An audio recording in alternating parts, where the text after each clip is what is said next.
Today at AudioCityUSA, we're going to be talking about the top 5 first cars that you can buy. So if you're in the market for your first ever car, you've come to the right video. Let's go.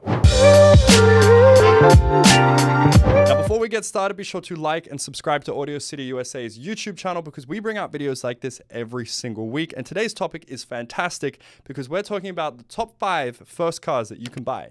Now, I remember when I bought my first car and what that meant to me. It meant I could drive places. I was no longer trapped at home. And I'm sure that's going to be the exact same feeling for you. So without further ado, let's go with number 1, the Mazda Miata. Now, I know before you guys don't flame me just yet, the Miata is a fantastic car because if you want to get into the world of manual, this is one of the best options out there. You have a 4-cylinder, you have manual, rear-wheel drive, the roof comes off, and they're relatively cheap to fix despite the stupidly high cost of buying one these days. Miatas are no less than $8,000 now.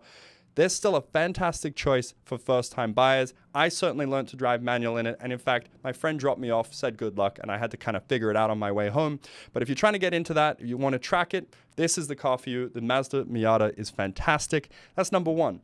Number 2, we have the E46 BMW. This is one of the best cars for getting your toe into the world of luxury. If you want that German prestige, you want that luxury performance car, E46, you can't go wrong. It's relatively bulletproof, and I say relatively because all German cars are a bit of a prima donna and they break down a lot, but the E46 has iconic styling, was available in manual, mostly bulletproof, and it's a fantastic way to get into that luxury car world for a pretty decent price. So I highly recommend that for the first car. Now, number 3 on the list, we have the Toyota Corolla.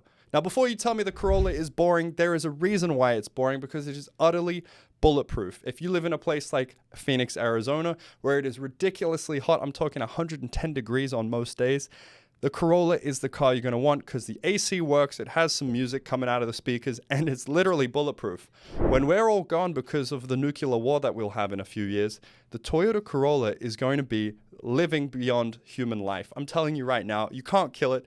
I have a story where someone bought a Corolla, they didn't do a single oil change on it, and 150,000 miles later, it's still running. These things will not die. They're absolutely fantastic, and if you just need to get from A to B, you can't go wrong. Just don't start modifying it with the ricest stuff you see, or that is an actual crime. So don't do that. Now, number 4 on our list, we have the Tesla Model 3. Now, I know Rick doesn't like this car at all, but the Tesla Model 3 has one thing going for it, and that is no gas ever.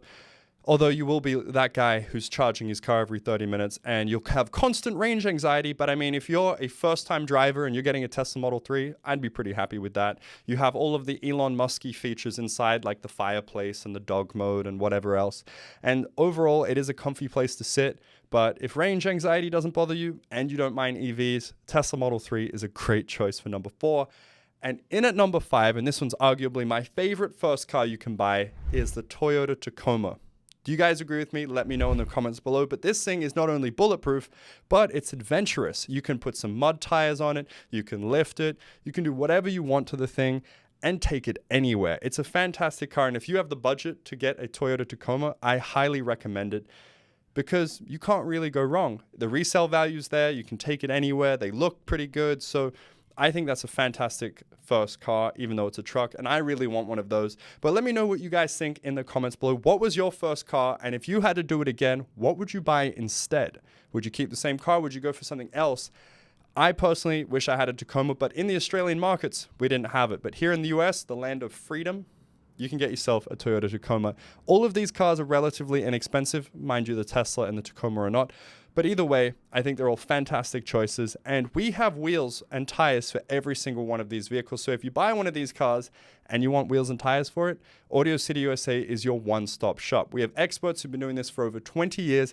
We can get your fitment right the first time, and we'll get you out on the road with a new set of shoes, some new wheels. You'll be looking great. We're going to get into some Q&A before we end. So, Rick, would you like to read that out again? TikTok live right now. Someone's saying, recently bought a BMW 2004 330 Ci E46 automatic convertible, 210,000 miles for only $3,000. Very good condition. Opinion on that? So, someone on our TikTok live said they just bought a BMW 330 Ci. 200,000 miles for $3,000. Now, 200,000 miles in a BMW is very alarming, but I will say for $3,000, you got yourself a good deal. And whatever maintenance it's going to require, even if it's about $2,000 worth, if that's what it ends up being, $5,000 for an E46 is a great deal. And you'll see these cars reach that kind of mileage because they're actually pretty well engineered, unlike newer BMWs, which get temperamental and have a tantrum every time you drive it because of whatever reason. So older BMWs certainly have a lot going for it. I love that generation. I think that gentleman's done really well with it. And do we have anyone else, Rick? Not really. Unless anyone else here has any other questions. But no, you're actually wrong because B58 for life. B58's all right, but we'll have to wait and see. B58 is the new Supra. That's true. It's the new 2JZ. Rick had an Audi. What Audi did you have? A6 4.2 V8. Rick had 2006. I got it in 2016. It was my first car. I paid $4,500 for that car. Sold it for $3,500. So I lost $1,000 driving that car for 2 years. Is that the same V8 that was in the R8, the 4.2? Yes, but detuned, obviously. So Rick had an Audi with an Audi R8 4.2 liter V8. He bought it for 4.5, sold it for 3.5, something like that. After 2 years. Was it reliable? Actually, yes.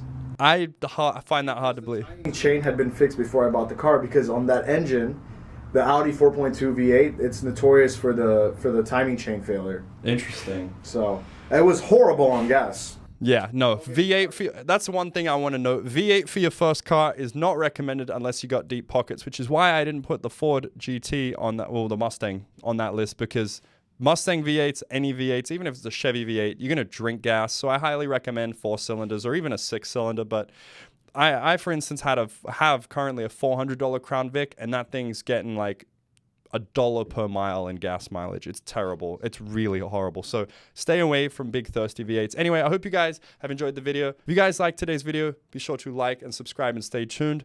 And I hope you guys enjoyed it. My name is Andy. I'll see you guys in the next one. Goodbye.